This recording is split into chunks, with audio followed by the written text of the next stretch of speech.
Welcome to Familiar Territory, an anime podcast hosted by two white dudes who've been friends for over 15 years. Here we talk about the history and influence of anime, as well as review anime new and old. So grab your talking cap and transform into some comfy clothes as we step into a familiar territory. My name is Grant. And I'm Brantley. Heads up, spoilers on the way. Check the description, see if you're safe to listen. Grant, what's Symphogear?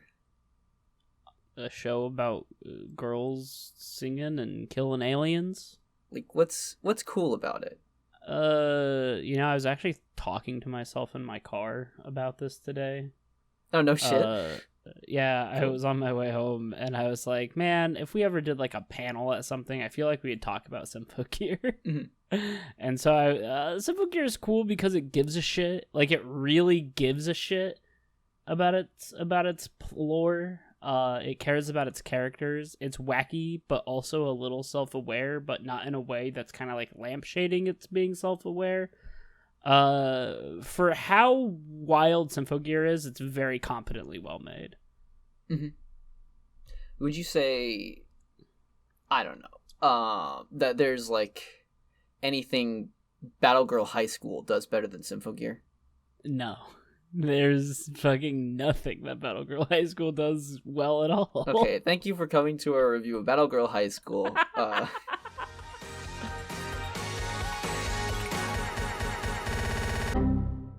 Let's talk a little bit more about Battle Girl High School. So context, Battle Girl High School was actually the first show we ever officially reviewed on this channel. It was back when we were still trying a watch-along format. So we watched the first episode, and we talked over it, and then we talked about it, and then that was it. That was episode 1. Anyways, we thought it'd be a good time to come back to Battle Girl High School and actually get through it. And we did. Interestingly enough, Battle Girl High School had an F on our tier list when we first did our tier list, so we thought the show was hot trash before. It shared the bottom tier with Gibiate, and that was it. It was just Gibiate and Battle Girl High School. I think Battle Girl High School might be one of, if not the worst show we've ever seen. I think it's down there at the bottom on the condition that we don't count Magical Girl Sight, which we did not end up reviewing. And it's not to say that it's the most putrid thing we've ever seen, because, like, there's, like, bits of, like, Magical Girl Raising Project that were, like, hard to stomach at all. But, like, it also had, like, some things that were worthwhile about it, and, like some legitimately, like, interesting or valuable things hidden in there. At least Magical Girl Raising Project was fun. Yeah, at least there were things that we liked. Occasionally, even, right?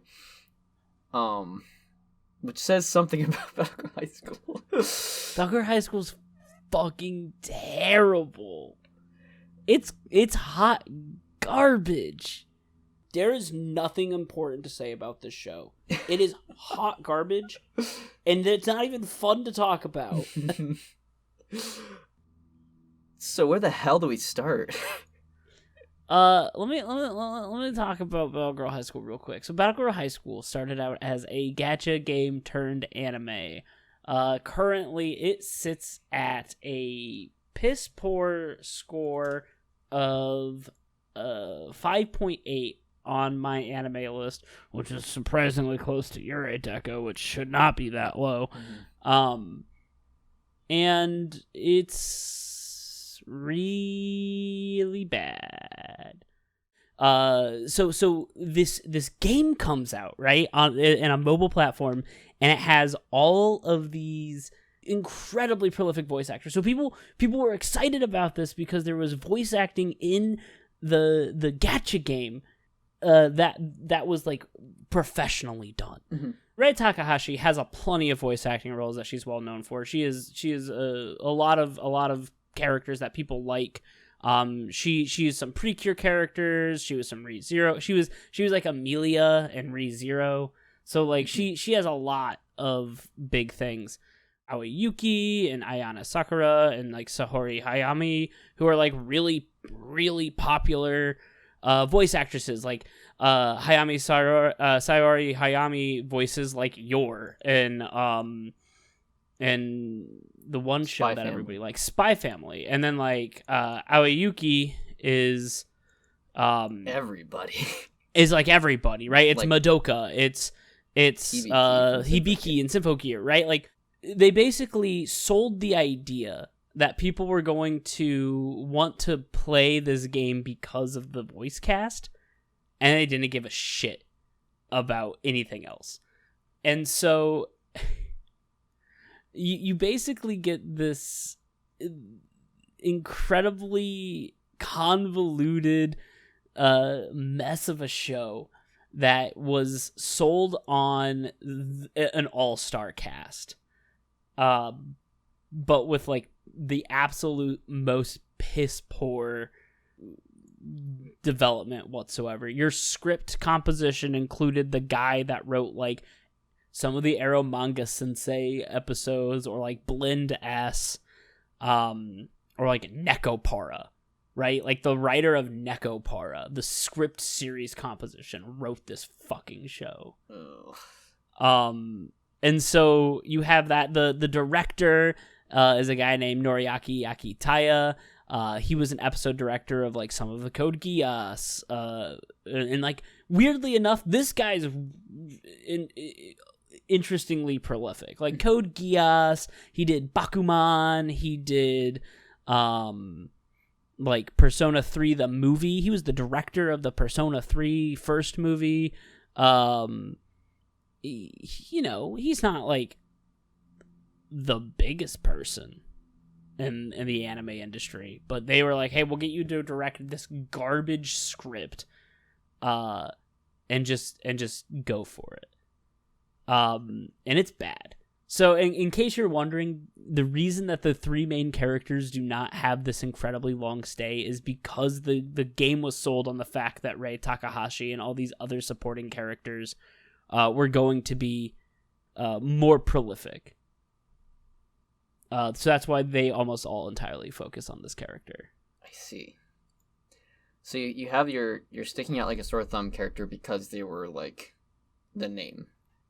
Yes. The So the way that the game worked is you played as a 16th character that you weren't supposed to be. So you had your hold on. I know there's like 16 characters. Is there 16 and then the 17th is the extra? Or is it 15 and then the 16th is the extra? By the way, while Grant works this out, there's a lot of characters in this show. And wow, we cannot distinguish them. I promise this is something that we normally try to do, but the show does not make it easy. Sorry, 16 characters is actually not how many characters they were. I lied. How many? There are 19 characters. Oh no shit, we had a hard time keeping up. That's just the girls, right? That's not counting like the producer guy whose name I also won't remember and stuff. And there might be characters in the game like I'm looking at, and the thing is that like I can look at some of these characters and be like, oh no, that's Plant Girl. Okay. I'm like, was this character in the anime? And it might not have been. I can't fucking tell, man. This show has so many characters that look alike. No, I think they're all there. This is one of those things where I did do active research to try and figure out stuff, and because of how many fucking characters there are in this show, like I can't tell you if I actually have it. Let me go to the characters and staff and count how many were in the. Yeah, I'm doing that right now. Okay. Oh no, they had all 19 characters in the anime too. We thought there were 16. There are 19 characters. And that's not good. even counting like the supporting cast members.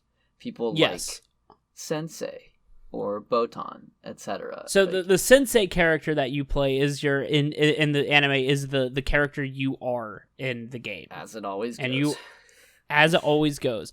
The game originally started out with 15 characters.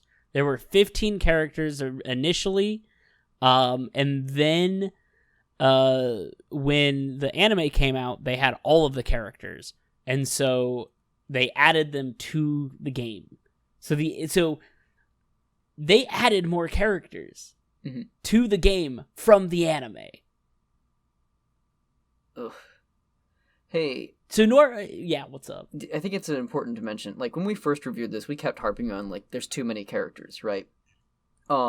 Since then, we've reviewed things that have, like, clearly, like, even more characters. I mean, Danganronpa, for example, like, each of those games have, like, a minimum of, like, 16 primary characters, you know? And then usually a couple more sort of supporting characters. You know, like, I mean, if you look at, like, there's episodic shows where it'll have a similar kind of format to Battle Girl High School, where, like, each character kind of gets an episode, but because they're not people from the main cast, like, they kind of get to have their, like, their personal vector enter the story and then exit the story, without having to sort of have these people all collide with each other at once, right? So I don't want to levy the complaint about the number of characters strictly as, like, an essential thing, where it's like, oh, this is just too many characters for anyone to have. Clearly, you can do more, you can do less, and you can do better. Battle Girl High School fumbles this for lots of contextual and production reasons. And I don't know if we'll coherently describe all of them, because sometimes it's just hard to stay awake when we watch it. Yes. So, interestingly enough, I did find a translation of the entire game that I did not read, because honestly, I cared about it a lot. I did not find time to read it all, and then I did not care enough to continue reading it. All I know is that the game ended, or the last chapter 2, which I think takes place after the anime, ended with one of the characters getting amnesia. But there is a chapter that is called a war criminal as of 5 years ago, and they defend themselves to what seems like to a legislation Senate hall on Mars about what they're doing, which is pretty fucking hilarious. God. So there are 6 chapters, and as of 14, only 15. As of chapter 4, only 15 characters are in it. They added a bunch of characters, and then part 3 came along, and no, I lied. Part 4 is when Masaki comes in from Battle Girl High School. Okay, so the central character of the anime doesn't come in until way later in the game version. Yes, absolutely. It's very confusing. I probably should have read this all, because now I'm listening to it and I'm like, holy shit. But hey, you know what? I don't. There's actually 24 characters in the game when the game ended. Hey Grant, like, what the fuck is Battle Girl High School? We should probably, like, actually talk about, like, the content of the show. What is the premise? What is it about? What's going on in Battle Girl High School? You're right. So Battle Girl High School is a show about 18 girls on a space base. I think it's supposed to be Mars. I'm not entirely sure, because they go to the moon, but they exist to fight the monsters that have taken over Earth. Now, some of the monsters are like, the Earth is not like inhabitable, but a lot of it is. So these monsters are rampaging across Earth, and they're called Ero. Yeah. And so it follows girls from like age like 12 to 18 working to fight these monsters on Earth. And they you would think that there would be more fighting, but the way that the anime presents itself, there are 12 episodes in the anime, and at least 2 of them are beach episodes. And even more than that are like, let's take a break episodes. Which, like, all four like giving your heroes like breaks to chill out. But hot damn, is it a fucking mess of an anime. Like, separate it from the game. We didn't play the game. We watched the anime. We're an anime reviewer podcast, but we talk a little bit about gacha games.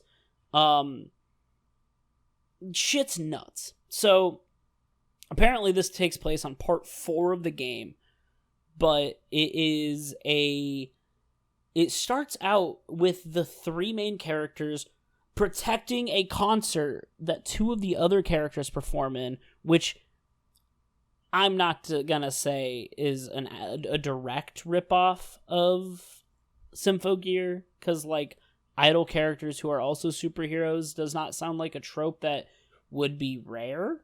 No. But I can only think of one other show that's done it, and that's Symphogear. Well, if we want to expand out, it's like, oh, we can go back to Macross and, you know, like, and channel it beyond that towards, like, all of our variants of, like, hey, the Tokyo Mew Mew crew is gonna, like, one of, you know, we have Zakuro, who fits that bill. Yeah, that's fair. You know, so you're right. It like will have its, and there's definitely like 80s and 90s magical girls that are like, oh, I'm a pop idol and also I'm a magical girl. I haven't seen enough of them, but I know they exist.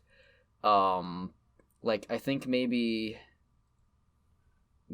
Pastel Yumi or Creamy Mommy, one of those, I think is like part idol, part whatever. Anyways, like, this show does not have a unique premise in that sense. Like, in this, like, you know, say these few characters that are doing this at the beginning of the show, and none of the other characters have a unique premise going on either. The show builds up to an extremely, like, long-winded plot twist, which, if I remember correctly, Grant, you ended up calling. Yes, I 100% did. Yeah. So, and what that amounts to is, like, a lot of wet farting and ultimately this realization of just, like, wow, this isn't anything original. Like, I've seen this somewhere else and I liked it better. It just makes you think of all the things you'd rather be watching than this. And it's like, sometimes an episode passes and you've instantly already forgotten what it is that you were watching. To the extent that, like, I can't name probably more than a few characters, and the reason why I'm remembering even some of them after a few weeks of time has passed is because I pulled up the list and I saw their names and I was like, oh, that's right, that's who these people are. It's bad. Oh, it's terrible. And it's bad by comparison, right? Like, typically I'm not one to sort of, like, say, like, oh, this show has bad art, look at these other shows that have good art, because I don't know the circumstances of production. I don't know what the priorities were necessarily. Like, we can make assumptions, you know, it's coming from a gacha game production, then, you know, they're kind of leaning on that crowd to take it up. It's, you know, a cheaper production, just visually we can kind of, like, glean that, and so that's where we set our bar. But ultimately, like, again, there's nothing in Battle Girl High School that, like, really, like, stirred me, except things that were, like, actually bothersome, like problematic stuff. Like, you know, occasionally there's a curveball here and there where it's like, oh, they're just now going to mention that they're on, like, a space colony and we're doing, like, moon tree shit. But so little of it actually has any effort to, like, build that up and then use it for something. Strategy here seems to be sort of like plant a plot point and or character trait and or like lore element into the ground and let it sit there, and then we're gonna put the camera on it and hear it out, and we're just gonna move on. And we're just gonna go and keep just planting shit. And it doesn't ever like glue together. No, it's when you have this world essentially where there's all this nonsense happening and you are trying to figure out what it is, right? And it just doesn't amount to anything. It gets confusing. It doesn't help that the characters look all alike. So yeah, we need to actually explain this part because it's very important. So a character shows up in this world at the end of the first episode, and I'm like, holy shit, it looks exactly like the main character. Mm-hmm. No one else in the show mentions it, and so it's like, oh, okay, they just look alike. And it doesn't help because there are other characters that look exactly alike. Mm-hmm. However, so the thing about this show is that there is really not that much plot points. You later find out that there's some interdimensional traveling and that they're fighting the interdimension versions of themselves that have been corrupted by this evil woman who has maybe 7 lines in the entire thing, right? Like barely talks. And at the second to last episode, Masaki, who's supposed to be the transfer student, who I thought looked exactly like the main character, I was like, they're the same person, and I'm like, no, they're not. That's foolish. Turns out they aren't the same person, but it is the person from a different universe. It's her little sister, which I called because they like walked into each other and they're like, wow, it seems like you're my big sister. And I'm like, they're the same person from a different universe. And I was correct. Mm-hmm. But there is nothing that leads up to that except for the fact that the characters look a little bit alike. But the characters already have such piss poor designs, you wouldn't be able to tell. Mm-hmm. You wouldn't be able to tell. It's so paradoxical because it's like the characters like already look very similar before Misaki even enters the picture, right? Like we already had 2 characters with like red hair, then like a similar sort of like hue and like shade. And so like we have several characters that have variations of green hair. Like we have like, I guess like even if you bend it, like we almost have like a gradient of like red and brown haired girls, that it can be very hard to track. And like furthermore, none of them have like particularly interesting personalities that set them apart or sort of like stick in your mind, and so you kind of like forget that one of them exists, and then they swap places in your mind. It's like, oh, it's red-haired girl again, except it's not. It's a different red-haired girl. It's the other one or the other one. And so like instantly this becomes like a long-term problem that none of these characters ever settle with you. However, like this also is like against us here. Like it technically is a contradictory thing because like we did end up figuring out like as the plot was setting up like, hey, maybe these 2 are related. We did pick up on that right away. And it's like not something that was out of the picture since the very beginning. So it's kind of like I don't know. I don't think we can even like. Show sucks. This show's really bad, and we haven't even started talking about like the problematic elements this show has in terms of like weird fetishistic shit. Yeah, right. It's just like, okay, so like they all have same face, and so it's like which is a problem in in a lot of anime. Yeah, right. Not most, but a lot. But it's exacerbated then by like characters not having distinguishable personalities from each other, except for the ones that have one very specific gimmick, which then causes this rift where there's some characters who are so gimmicked that they're nothing more than that, but anybody therefore who doesn't have a gimmick is a vapor. They're nothing. Like there's characters I'm looking at on the roster right now.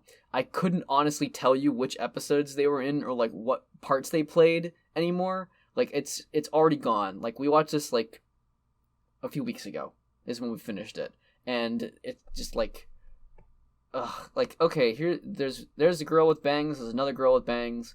I don't remember which one did what. There's a couple blondies. I know at least one of the blondies is one of the idol girls.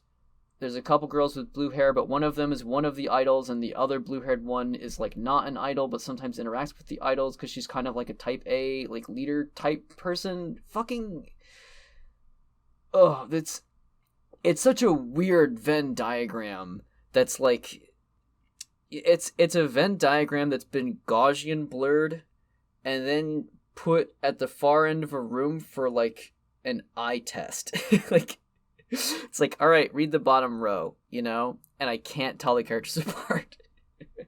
However, have one of them read a line, and I just might have a full-fledged flashback, just like, oh god, that's right, it's this character who can't fucking act for shit. Right. Oh, it's so much fun. In fact, let's play a game. First off, what characters do you think are the highest favorites in my anime list? I'm gonna be real. I was already looking. Oh, because I thought about bringing it up earlier. The problem is I didn't commit it to memory, and I'm looking away from it now, and I don't know. I think Misaki was like up there, and we're talking like a difference between like 0 to like 11, you know, favorites. Yes. In a lot of these cases, not a high bar. I remember that Misaki was not the number one. She's not even in the top 5, baby. That's ridiculous. I'm gonna throw a dart at the characters that I do remember the names of. I don't think Kurumi was number 1. Is it Renge? Renge is... I'm surprised you remember 2 names. Renge is number 4. Okay, well, I remember those Kurumi 2. Yeah, go ahead. Is...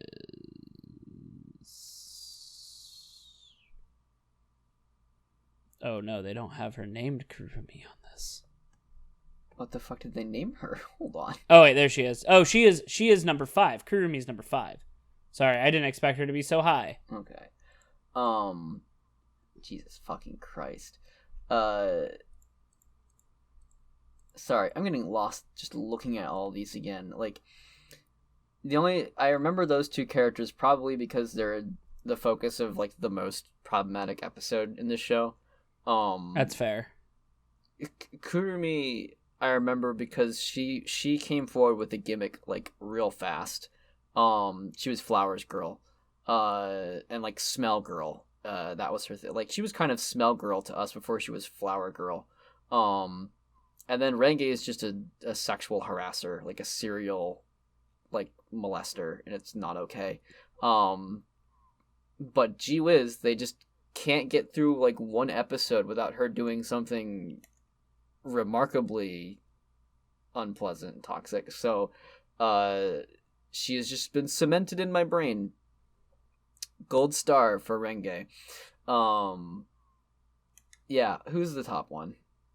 The top one. Oh, Renge is, by the way, number 4. Yeah. The 3-way tie are the person that are it is a 3-way tie between Sora Amaya's character, who is Haruka, who is the blonde-haired girl, part of the like main cast, and I put that in hard quotes. She's like the soft-spoken friend of Miki. Mm-hmm. Yumi Uchiyama's character, who's the gamer girl. Yeah. And then Aoi Yuki's character, who is Sedone, who is the like one of the middle schoolers. Mm-hmm. But probably mainly liked because it's Aoi Yuki, right? Yeah. Like, it's one of those things where it's like, yes. If you asked me which one of these characters was Aoi Yuki, I would not have guessed Sadone. Oh, no. and that's another problem with this. Even though you have this incredibly good voice cast, hot damn, do they not get to do anything, right? Mhm. Like, they don't get any, like, personality in their characters. They don't get to have fun with it. Like watching Licorious Recoil, right? Which is a show we're gonna talk about later. The voice actors in that gotta fucking go off, right? Mhm. They gotta do so much fun shit. They gotta do a lot of playing around with the space they're given. Their characters are unique. Hot damn, do none of the characters in this have that? Mhm.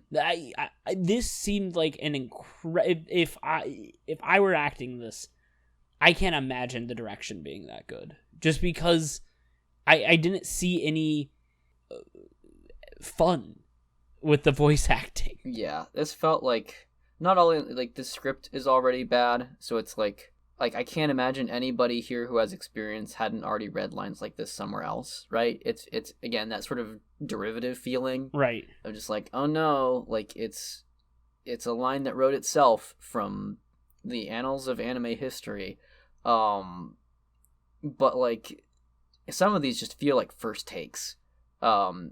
Basically anything that comes out of Kokomi's mouth, I think that was her, is just, it sounds like they got a substitute. And I sincerely, based on the other voice actresses here, I doubt it has anything to do with the voice actress herself or her abilities. Right. Like we've heard some of these actresses in other roles do really well. Uh-huh. Fuck if they got a chance to show that in this show. Yeah. God. All right, let's play a game. Let's play the game. Okay. Brantley. Let's see how many characters you can name. Now, I'm not going to go with any of the ones like that we don't know about, right? But tell me, in the anime, I have a list up. Give me just go for it. Let's see what you can get. I already told, to play it honest, the ones that I could have remembered before looking at the list again today would have been Kurumi and Renge. Then I looked at the list and I was like, oh yeah, Misaki and Miki, I remember those. If I maybe looked deep into my heart, I maybe could have remembered like Sadone. But it would have been very unlikely. And I'm already not retaining literally any of the other ones that I've looked at. I can remember some of their it's like, oh, I remember there's a girl with orange hair, but I frankly think she was like, she had maybe a part in the spider episode. The thing with the big spider beastie. I think there was, I know Gamer Girl. I don't know what her specialty is. By the way, actually, this is another great, extension of this, because I've basically run out of characters I can name at this point. I'm gonna toss it back to you, Grant. Can you associate? You don't even have to say character names. Can you remember any of these girls' weapons? I know that. I know orange-haired girl had guns. Mm-hmm. Right? Am I right? I think so. That was one of the blonde ones. But I remember there was a lot of guns. Yeah. I remember like the short older girl who was like a senior, but she was smaller. I think her name was Yuri. Yes, Yuri. I remember she had a sword because she was like the kendo person, right? Sure. I don't remember. She had like a katana. I remember Gamer Girl, who's, by the way, her name is Anko. I think she had a gun. I think she had like a big ass gun, like a cannon. Mm-hmm. But interestingly enough, the wiki for this sucks. Like the last bastion of hope. Like Baron. I went to the wiki to like see some stuff. The wiki of this show has nothing. The Wikipedia of this show is fucking insane. Oh, what do you mean by that? So like, I will read you. I will read you Anko, the gamer girl. I will read you what is on her wiki page, on the unofficial like fan wiki. Yeah. Subazaki Anko is a female character in Battle Girl High School. She is part of the units Chew, Lip, and Slash Mute. She uses the Unicorn Star Dress. She has very long and thick, extremely dark purple hair that is worn in pigtails held by giant purple clip-like objects. Her choppy bangs and forelocks are about chin length, with a tuft of hair that goes between her eyes and nearly reaches her shoulder. She has 2 short, curled cowlicks. Her slanted, tired-looking eyes are dull pink. So, like, a lot of visual descriptions, right? Which is stupid because you have a picture of her. Her casual attire is never consistent, but she's generally worn out in comparison to other girls. She is fairly...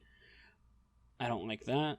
Oh, is there something not worth stating in there? I was going to say a little earlier, I was like, well, having the text description could be nice for people who want to enjoy the show. Maybe you're, are vision impaired or blind, but good to know that maybe there's something awfully problematic hidden in the text of the fandom wiki that totally it's just saying like she has big boobs but hides it, and it's like, that's stupid. Yeah. You don't need to put that in. She is antisocial, who generally... Battle Girl High School did not have to put that in either, but here they have done it. And so like, and then her personality is antisocial, who generally keeps to herself, struggling with people in persons, and preferring to keep friendships over cyberspace. No one has used the word cyberspace and since Scooby-Doo. She uses email to communicate with others. Fucking who does that? This is supposed to be in the year 2045. I cannot stress that enough. And has a real talent for PC programming gaming. She is blogging day in and day out to include updates to increase her follower count, dreaming of obtaining 100 million followers. She currently has over 10,000, which is like not an insignificant amount.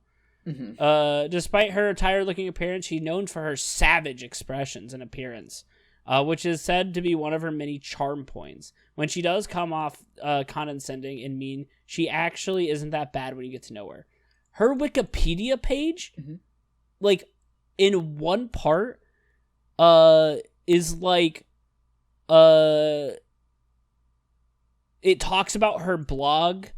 It talks about the people she knows. It talks about where she lived and how she was delivered to the moon colony.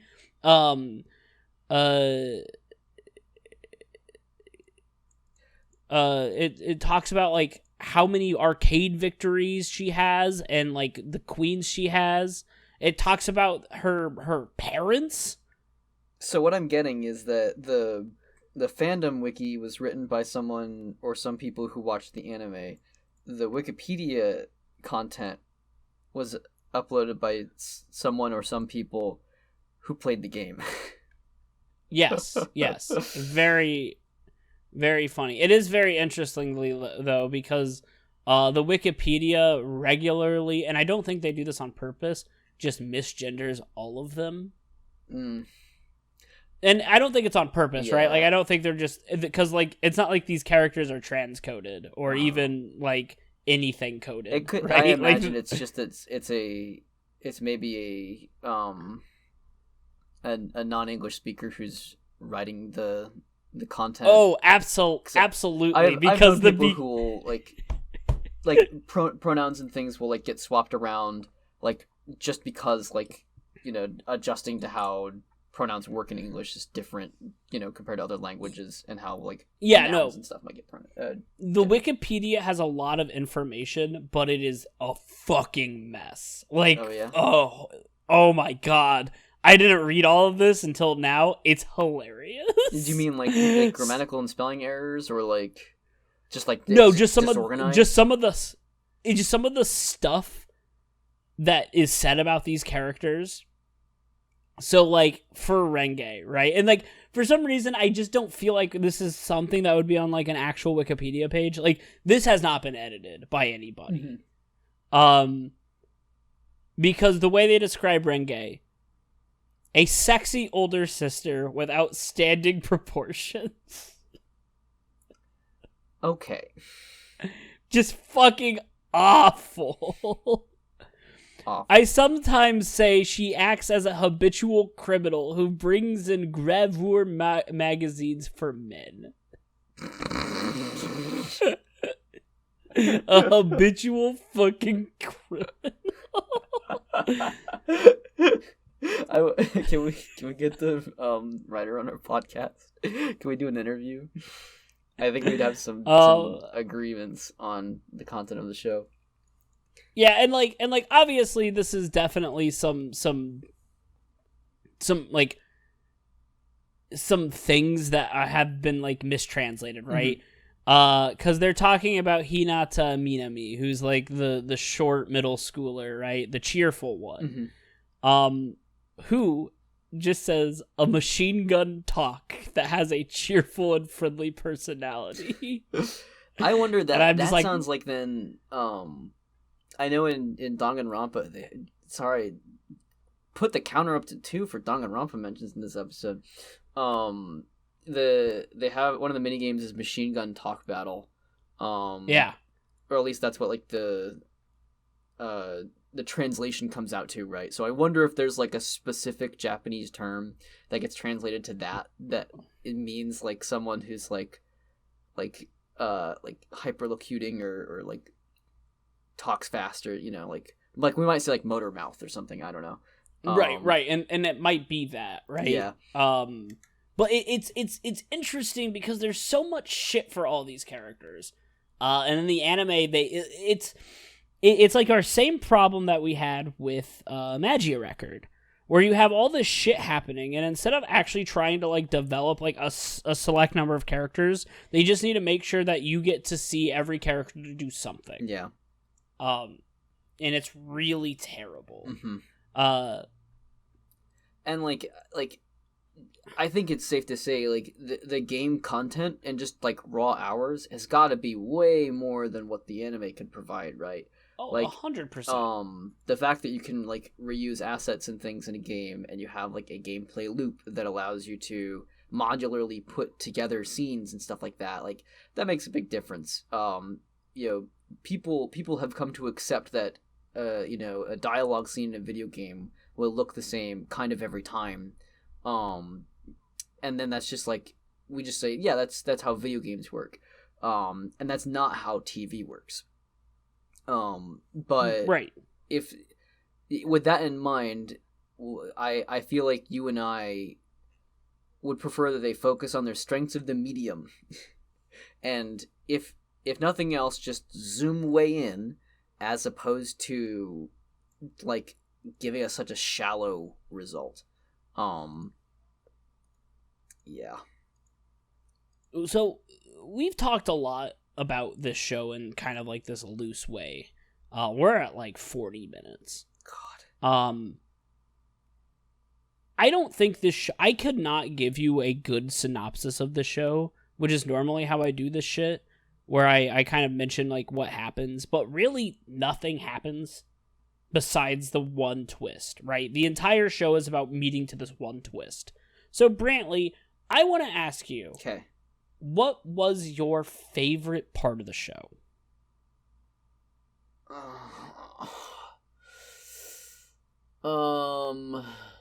Now does this have to be like a story point that I actually enjoyed, or could this be more phenomenological in the sense of like this was so bad that I thought it was funny, or like this actually made me think harder about it, or you know, does this have to be like a strictly positive feeling about the show, or could it just be something that like impacted me strongly? I would like at least some positivity. Not that there is a lot of room for positivity in here, but one of the first jokes in this show that we've ever did that got me a laugh is when I asked you if there's anything, was there anything that the show did good, and you said no. Was there anything in this show that was done well? No. But like, there were things that were done better than others. Let me think. You know what? I'll give him this. For not mentioning that it was like or maybe they do mention it, but it didn't stick. The fact that there had to be a moment where I was like, "Oh my god, they're on the moon." Like that's worth something. Because then it's like all these other dominoes start falling over of like questions, right? Like, okay, so they're not on the moon. There's lore here. The lore is that there's girls selected by a holy tree. The holy tree is on the moon, um, and they have to protect the Earth from the Eero, right?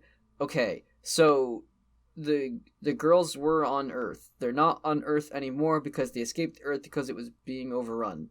Now the girls have to go back to Earth to protect it, and maybe like some of the people who are still chilling out there, which is like what, like 10% of the population or something. Did they ever say? I don't remember. I thought they did, but maybe they didn't. Fuck if I know. But there's some people who are still left there. Mostly the Eero just wreck already abandoned and ruined buildings. But they still deploy the girls anyways to go fight them. And so then I'm going through these circular logics of like, okay, the girls have to be chosen to go do this, and they go fight the Eero. They fight the Eero for property that doesn't matter, but maybe it does because like they're destructive enough, so it's just like it's close enough to maybe where civilization is, so go fight it, I guess. Okay, but like they also have these big interruptions where they'll be like, girls, you have to quick go, we are sending some of you out to go fight this thing right now, and it's like just stomping through like a wasteland. It's like, fucking, why did you wake them up for this? Why did you drag them out? Well, okay, well, it's the holy tree. The holy tree's problem. The holy tree makes you girl, only Japanese girls within a certain age range, you are selected to do this. Fine. Okay. You know what? Fine. I won't even ask questions on that. So, it's your job. But it's not your job all that often. Like, all things considered, knowing that the Eero seemingly have like an endless supply of monsters that they can throw at it, right? Like they sure do take a break every now and then and just don't fuck anything up for a while. So that's interesting. But also it's usually they attack in an opportune time, which great for the plot, I guess, right? There's always some kind of, oh no, we have to stop our event because of monster attack. And you'd think they learn, but they don't. And then it's like, again, it kind of comes back to moon colony. They're on a moon colony. Why do they even care about Earth anymore? Just like at some point, maybe they, like, how did they get there? The girls can teleport. Okay, the girls can teleport. This is really important. They get to Earth through a teleporter. How do they get back? Does Earth have teleporters? They need to protect the teleporters? I don't know. I don't think they ever show it. They just appear there. So, and then so, if they have teleporters, can't they teleport the other people onto the colony? Are the people on Earth just like, not? No, I don't want to go. They just not go back to the moon colony. They just like it on Earth where they can be killed, where there's no commerce, where there's no life. There's no. The girls can teleport. We have that technology.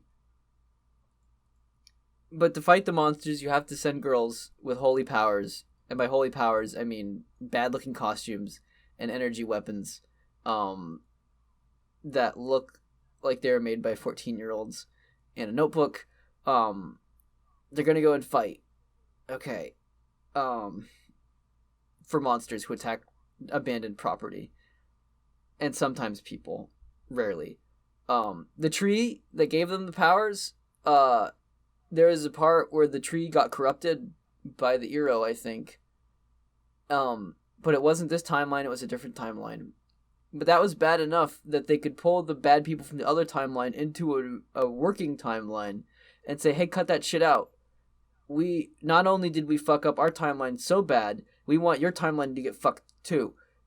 So get fucked. And then they're like, how about let's not let that happen, and then it's not a threat at all. And also the lady who's like conjuring all this, which, by the way, like, is she human or is she Eero or what? I don't know. I don't remember. But she's there and she's like, it's the second Wednesday of the month. I think now is the time for me to go attack them. And I won't send everybody I have. I'll just send maybe like one of them. One of the people I will send Miki. I will send my clone version of my alternate timeline Miki, so that when the hood goes down, it's dramatic, right? I don't think it's terrible to be like obviously in fiction you have to have a weirdly convenient part of like shit happening to progress the plot forward, right? But that doesn't even happen in this show. It's literally like something needs to happen. Like they are never actively seeking anything. The main characters are never trying to solve a mystery. Right? There is a mystery going on and they don't give a shit. All the stuff that happens on their days off. Yeah. Also important. One, they all go to school together. Two, there was a generation of girls that didn't protect Earth. Like, they were supposed to protect Earth first, right? Yeah. But it was still the moon tree that selected them for that. Isn't that weird? Sorry, that just reminds me of the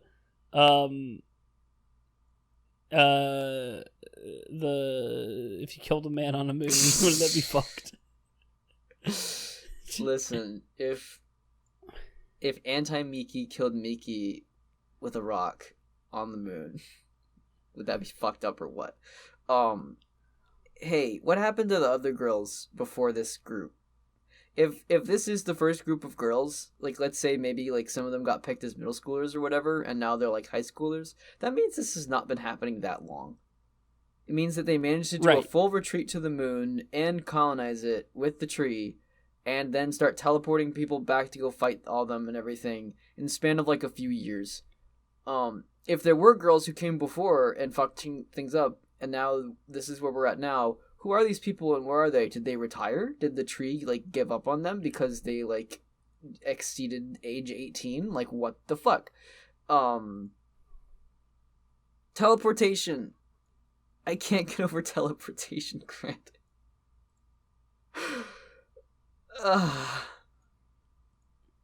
Their costumes are so bad. Their costumes are really terrible. Bad. They just don't look good. There's no, like, it's like, hey, here's your costume. There's parts of it that don't have battle armor. Instead, it's just kind of like this, like, Magia record on Iroha's outfit in her midriff part of the costume, right? Like, everyone has that. It doesn't look good. There's glowy magic parts, but there's also these, like, feather accents. And so it's, like, it's partially organic, but it's also partially high-tech, futuristic, glowy magic. I don't know what it's... Is it technology or is it magic? Does the tree do the teleporting, or did the humans invent that? I give up. I have nothing valuable to say about this show, because there's nothing valuable in the show to talk about, I feel like. Yeah. No, it's really bad. It's just garbage. It's so bad. It is one of the worst shows we've ever seen, and not on a like technical, like, it's pretty bad on a technical level, right? Like, it's not like well animated, but it's not XR, right? It's not. There's 4 people who manage all the girls. All of them say the same things. And then sometimes they all sit down at computers, or maybe 3 of them will sit down at computers, and one of them will stand up off to the side and maybe like say a line. And they type things and they point things out, and that's it. Why are there only 4 people who are in charge of like the 18 girls who are supposed to save the planet Earth that hardly anyone's living on anymore? And also, why are there 4 of them if only one of them at a time does anything? Botan, who's like maybe the most prominent one, just speaks in fucking, like, platitudes. She's just like, it's important that we all do our best. And everyone's like, and we all nod our heads. And it's like, why does this exist? It's so bad. I am in love with this show. I'm in love with this show because it somehow manages to be terrible in every sense of the word, but not fun to watch. I think X-Arm is fun to watch. I think Gibiate is fun to watch. I even thought that some of the anger I got from, like, the Washio chapter of Yuki Yuno was fun to watch, right? Watching something become a train wreck is fun. The problem is Battle Girl High School is hard. It's hard to care about it, right? I don't give a shit about any of these characters. I don't give a shit about the lore. I don't give a shit about the character designs. I don't like anything about this show. And I kind of like that. I kind of like how garbage this show is.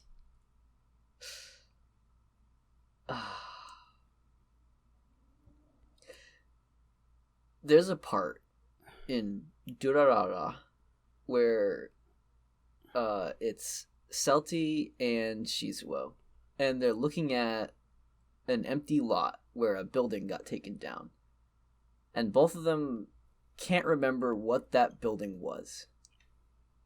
There's like, there was something here and it's not there anymore, but I don't remember what this was ever supposed to be. Right. Battle Girl High School thinks it's funny for a girl to sexually harass her classmates and then not learn her lesson when she gets called out for it.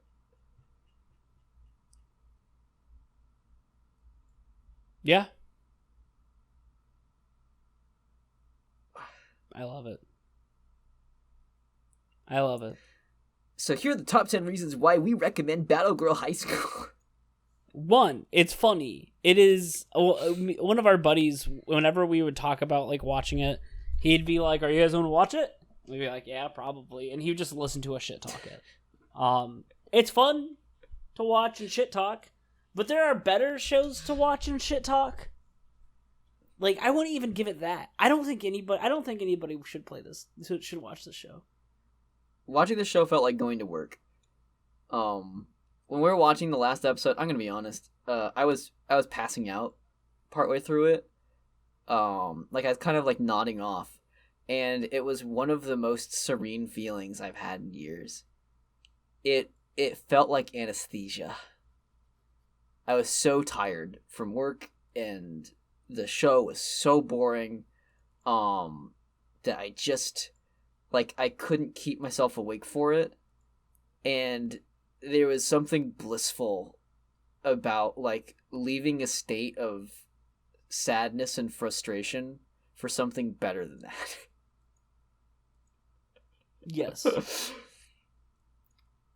It was like, I can go from restlessness into, like, total abject neglect for my body. And that was freedom right there, right? Yes. I feel like we talked for an hour about this show and said fucking nothing. I don't think we can say anything about it. Like, I just don't. Let's see. I did write down notes on themes, but I'm trying to look back and see if anything is actually worth saying here. To not drop ourselves into the same pitfall that Battle Girl High School dropped us into. The one sort of core theme that I feel like I could draw from this show is that there's a lot of talk within it about, like, just doing your best and making the most out of a bad situation. Like, some of the early character drama, which is some of the only character drama in the show, is around, like, performance anxiety and, like, competition and comparison within the group of girls. And, what it usually amounts to is, like, hey, you can't beat yourself up too much for your mistakes. Just learn from them.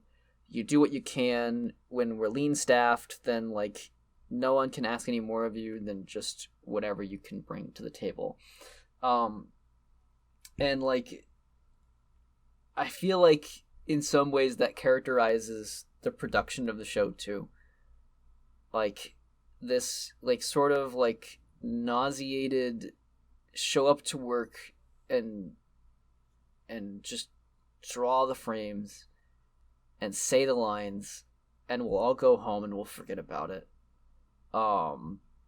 And whatever quality it ends up being will have to be okay, because this is about as good as we can do with the source material, with the production parameters given.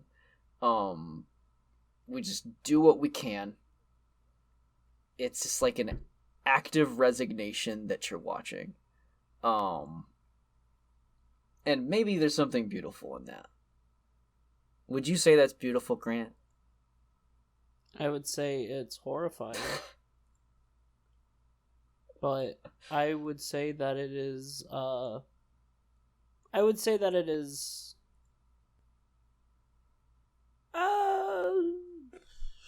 absurdist. That's a little kind. That's it. Yeah. Here's something I would recommend to people who feel like watching it or have watched it and now are just, have made it through this far of this review. I think it's important to challenge yourself with little games as you watch this show. Like, count how many episodes it takes until you get back to a by the numbers bath scene or beach scene. Every time you see the characters on screen, remind yourself of how many unique colors you can come up with, and then question why you're seeing duplicates, and what you would choose instead if you had creative command. Pick out one character, and you say, is this the face character of this episode? And if so, what did they provide in other episodes? And what does that mean to you? How many episodes could that character be removed from entirely and have an impact on? Just ask questions. Yeah. And then if you do enough of that, then you'll finish the runtime, and then you can add it to my anime list, and your hours go up, and you can feel a little bit better about yourself. What does this show get you for on my anime list? What do we put this as? Oh God, it's got to be like a 2. Yep, that's what I was thinking. Not problematic enough to be a 1. Not fun enough to be a 4. 2, baby. Yeah. This show sucks. Originally, I think we had it at a 3. And then we got to Renge. Yep. Where she's like she's like taking unconsented photos of classmates and like groping people and like being told not to. By the way, none of the adults in this show intervene with that. And that's fucked. Like, no one stopped it. Like, she should legitimately be kicked out of the group. Like, why is it that the Holy Tree is like, yeah, you're good enough at this that you should be allowed to like harass the other people who are supposed to be protecting the Earth? What the fuck? Yep. Ugh. Yep. All right. I don't have anything else to say about this show. It's hot garbage. Do you have any hypotheticals? I do. Let's hear them. Okay. So, crossovers are all the rage. Bring 2 characters from the show into a different media property together where they would relate to the other IP's characters better than the other cast members in this show. And Okay. you can't take like one character and put them in one show and put one character in another show. They have to go together. Okay. And they have to relate better to that cast than to the ones in Battle Girl High School. Okay. I think I don't know who other okay. I'm looking at my list. Mm-hmm.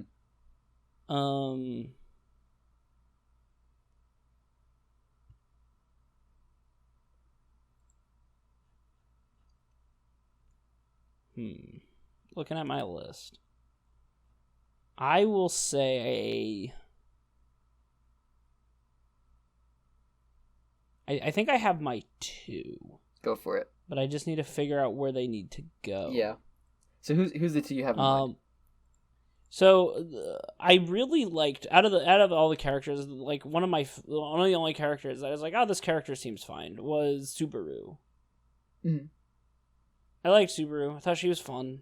I like tomboy characters. I think they're fun, and I liked her.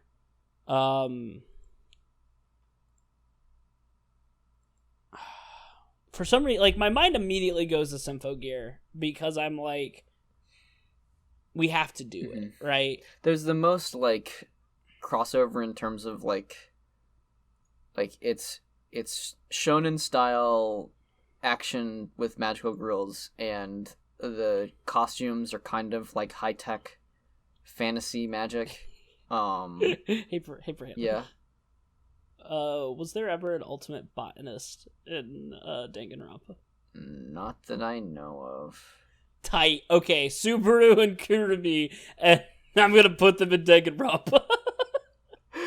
Well, you can't include them there without an important follow-up question: do they survive or not? Subaru lives, Kurumi dies. Sorry, that's how it goes. Ultimate soccer player and ultimate botanist. That's them 2.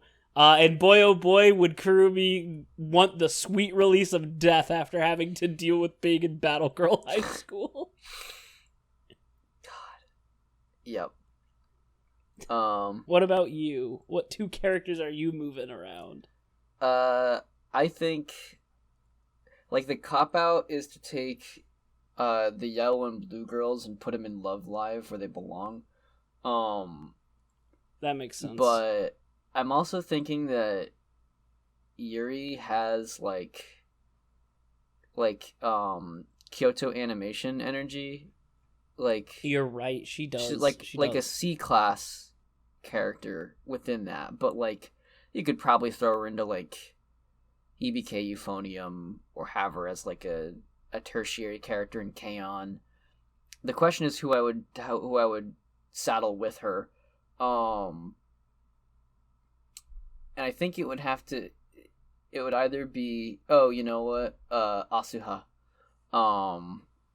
Who's that one? She's the blue-haired girl who tries to take charge. The very serious one. Yeah. Yep, so that's that. Okay. I have one more hypothetical that I wrote down. Let's but go. I'm gonna be super real. Knowing how long this episode's already gone on and how equipped you feel for it, we don't have to do it. I'm ready. Rank each main character into tiers of likeliness that they would unironically watch and enjoy CoComelon baby enrichment videos. Okay, there's going to be... I'm going to do 3 tiers, okay. Alright? Alright. Unironically enjoys it, ironically enjoys it, and hates, and does not watch it. Okay, yeah.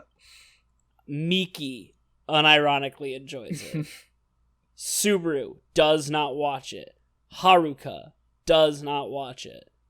God, the worst part is I'm saying all these names, and this is not going to be a funny bit because no one knows who any of these goddamn characters are. Yeah. And some of them don't even have a gimmick to be like, this character, who's this person? Like Miki's just, whoa, she's main character girl ish. Right. Miki's main character girl. Subaru and Haruka are her 2 best friends. Yuri does not watch it. Kurumi unironically enjoys it. Nozomi, who's the orange-haired one, does not watch it. Anko watches it ironically, obviously. Renge ironically watches it, and Asuha says she's unironically watching it, enjoys it to an extent. That's 9. So Sleepy Girl Sakura does not watch it. Minami Hinata, who's like the energetic young one, watches it unironically. Kaede who's the blonde haired with the bow. I don't remember what she does. Fuck if I know what she is, right? Like, hot damn, what is this show? Does not watch it. Watagi Michelle, who's the girl with the bunny hood, unironically watches it. Kokomi, who is Uraha's best friend, who they both want to be idols. Uraha watches it unironically. Coco doesn't watch it at all. Sedone does not watch it. The two idol girls do watch it together. It helps them calm down. And Masaki does not watch it, but she did at one point. There you go. I'm done. How about Sensei? Fuck if he's a character. He doesn't exist outside of, like, the slight ability to exist. He's just a specter. He doesn't actually exist. He's just imagined. He is barely alive. If he is not perceived, he does not exist. All right, we did it. Fuck this show. Do not watch it. Brantley, what's next? What's next is probably Lycoris Recoil, though we've gone ahead and actually finished 2 shows, and we're on to finish another one afterwards. We have completed Lycoris Recoil recently, as well as Yurei Deco. And we're on our way to finishing Tokyo Mew Mew New as well. So looking forward to reviewing those more than this. All those shows are significantly better. This is our 50th episode. The reason that we wanted to do this show is because we kind of thought, oh, it's our 50th episode. We should go back to what we started and finish it. Terrible fucking idea. But if anybody is like listened to all our shit, which is highly unlikely, but thanks. We appreciate it. I know we don't post as much as we should, but hopefully one day we'll be able to get back into the groove of posting like at least bi-weekly, or at least monthly. We appreciate all the support we get from everybody. I mean, I know that some people have been commenting and subscribed for some time. I know people follow us on Twitch, and I know people follow us on Twitter, and I really appreciate those small amount of people that listen to our absolute fucking nonsense. And if you want to hear more of it, then currently we are wrapping up the Somnium Files Nirvana Initiative on stream. Which has been a fucking blast. Yeah, there's some of these that, like, we may have sort of reviewed on, like, let's say as, like, fun, familiar territory type of stuff, but it's, it's something that we want to sort of do live, since it's gonna take a while, and we don't want to just disappear for a long period of time, and so, hey, we'll share it on the internet. So that has been, a long-running process. We probably won't do a review for it, because it kind of just exists in long form, and we'll probably have, like, sort of a wind-down talk about it after the game is done. We've sort of finished our last episode on it. But in case that game interests you at all, and you don't mind spoilers, then, hey, go check that out. We have it on our channel as well. So check all that shit out. Follow us on Twitter, subscribe to us on YouTube, follow us on Twitch, or don't do any of that because we are not your dads.